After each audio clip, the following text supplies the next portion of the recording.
situation de Jérusalem. Pour vous retrouver, Stéphane Amar, vous êtes notre correspondant sur place. Comment expliquer la vigueur de la riposte israélienne après les tirs du Hezbollah ?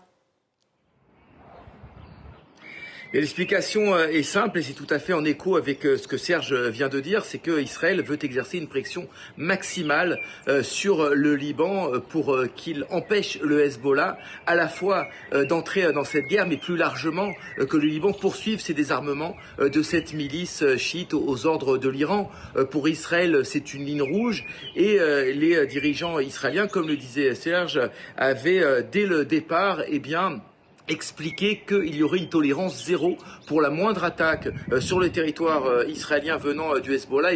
La réplique serait terrible et c'est exactement ce qui s'est passé ces dernières heures. Des tirs de roquettes, des drones offensifs qui entrent en Israël et immédiatement cette réplique extrêmement vigoureuse avec, vous l'avez dit, plus de 30 morts et des destructions et cet appel à évacuer toute une partie du Sud-Liban et ces frappes sur Beyrouth Sud. Alors pour Israël, il faut savoir que le Hezbollah, finalement, c'est le visage de l'Iran, mais depuis plusieurs années, depuis plusieurs décennies.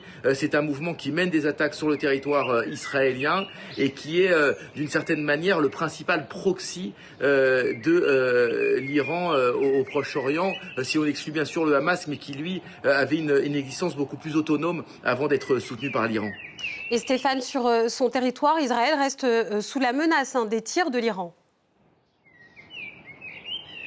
Oui, absolument. Alors, il y a eu une nuit plutôt calme par rapport à la première nuit de la guerre où il y avait des alertes quasiment toutes les heures. Cette nuit, il n'y a pas eu d'alerte ni ici à Jérusalem, ni à Tel Aviv. Mais dès 6 heures du matin, les alertes ont repris. Il y en a eu 3 ici.